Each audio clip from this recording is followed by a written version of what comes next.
Voters in the city of Windsor have more candidate options for this year's municipal elections than the last decade, with over 50 eligible candidates running for all council positions. Although, out of these, only 9 are women, and not a single one of them are up for mayor. According to political science professor Lydia Miljan, only 18% of candidates running in the Windsor-Essex County are women. This is under the national average. And that's very low. Nationally, about 24% of municipal councils have women representatives on them. So even if all these women that were running were elected, we still wouldn't even make the national average.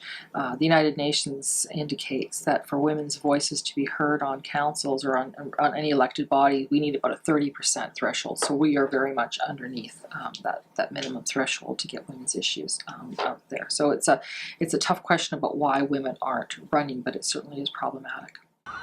Though Windsor has only seen one female mayor in 1985, many women run the city's administration, and provincially there are 2 female MPP representatives in this area. But why aren't women running for council positions? You're going to go out there, present a platform, people are going to criticize it, some are going to like it, but it's something that you have to almost be raised to be able to do, and men I think are conditioned earlier on to take the knocks and to just go ahead and go for it and try it out, where women tend to be socialized somewhat differently, which is unfortunate. Look at the federal level.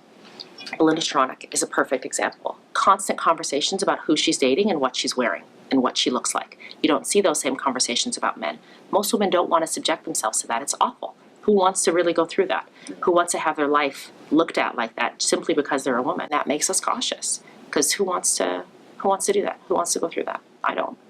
I will, and I am, but it's not fun. Ward 4 Councillor Remy Boble says that as women become more involved in politics, there is more expected of them in the long run. Although city council position regulates as part-time, she says the workload is of a full-time job, especially when you factor in how expensive and exhausting it can be to run a campaign and have a family life as well. We need to do a lot more to make sure that women are encouraged to run, that they are educated in the right ways, that they're put into positions where they would be able to gain the skills to be able to run. You know, we talk a lot about women not being on boards and women not having real solid decision-making roles that aren't gender specific. You know, if I had $1 for every time someone asked me to chair a women's committee, I'd be a very wealthy woman. Getting rid of those and getting rid of those types of ideas around gender and the roles that we play.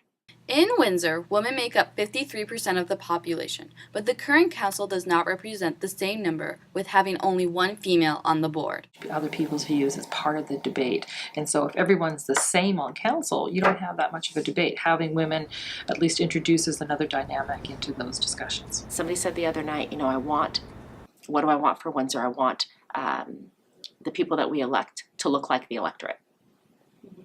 It doesn't right now. And that diversity is just not there.